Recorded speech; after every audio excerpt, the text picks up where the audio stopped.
All right, how's everyone doing today? Hopefully well. Let's go over working with work. So effort does not always equal work. For example, it takes work to lift a heavy barbell, but it does not take work to hold the barbell over your head.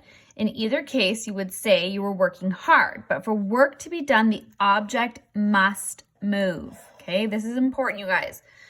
The formula for calculating work is work equals force times distance. Okay, so work equals F times D, right?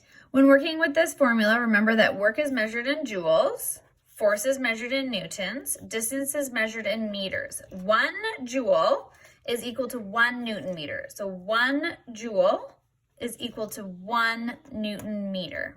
Okay, and that's exactly how it looks, just like this. So a sample problem. It takes about 100 newtons of force to push a lawnmower forward. How much work would it take if you walked 1,000 meters? Write out the formula. Work equals force times distance. Substitute the numbers. 100 newtons, right? There's my force, times 1,000 meters. There's my distance. Do the calculation. So 100 times 1,000 is 100,000. Or, so 100,000 Newton meters or 100,000 joules. Summarize the answer. 100,000 joules of work would be done. Okay, so now we're going to go over some practice questions together. Okay, number 1. A student is rearranging her bedroom. She decides to move her desk across the room. She exerts 200 newtons of force and moves the desk a total distance of 3 meters. Calculate the work done. So remember our steps, okay? Step 1 is write out the formula. So work is equal to force times distance. Step 2, remember step 2, substitute the numbers, okay? So work equals, my force is 200 newtons, so 200 newtons. My distance is 3 meters times 3 meters. Step 3 is the calculations. So 200 times 3 is 600.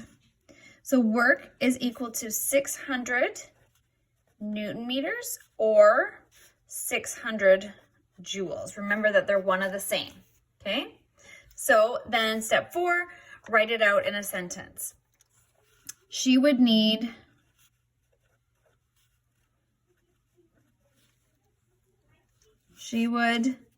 use 600 joules of work. Okay. All right. Number 2. In one investigation, a student pulled a heavy block a total of 4.5 meters along a wooden floor. She exerted 3.5 newtons of force to move the block. Calculate the amount of work done. Work equals force times distance. Okay. Work equals 3.5 newtons times 4.5 meters. So 3.5 times 4.5 is equal to 15.75. So work is equal to 15.75 Newton meters or 15.75 joules. Okay. So this is the amount of work done. I'll let you guys write out sentences on your own, okay? Step 1 for number 3. In a second investigation, a student pulled the same heavy block a total of 4.5 meters over a carpeted floor.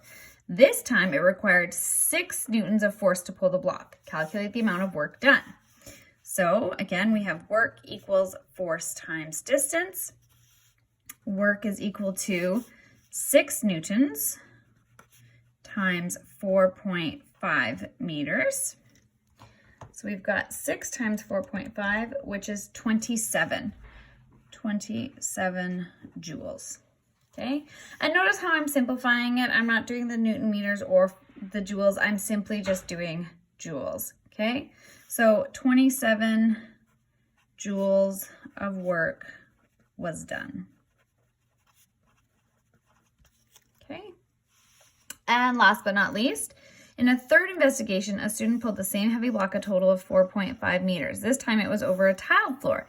In this investigation, the force required to move the block was 4.5 newtons. Calculate the amount of work. Work equals force times distance. Work is equal to 4.5 newtons times 4.5 meters. 4.5 times 4.5 is equal to 20.25. 20.25 joules. Okay? 20.25 joules of work was done. Okay? So now you guys are going to do your own calculations. You now know that what work is. You will now apply the knowledge and the formula for work to calculate how much work is done. Calculating work done using the work formula requires that force and distance are given. Example, a student exerts a force of 500 newtons to lift some books from the floor to the top of a desk that is 1.2 meters high. How much work did the student do? So it's giving you here. So I'd like you to do question 1, 2, and 3. When you're done, please submit it to me. If you have any questions, just send me a message in our classroom or you can email me. Have a great day, guys. Bye.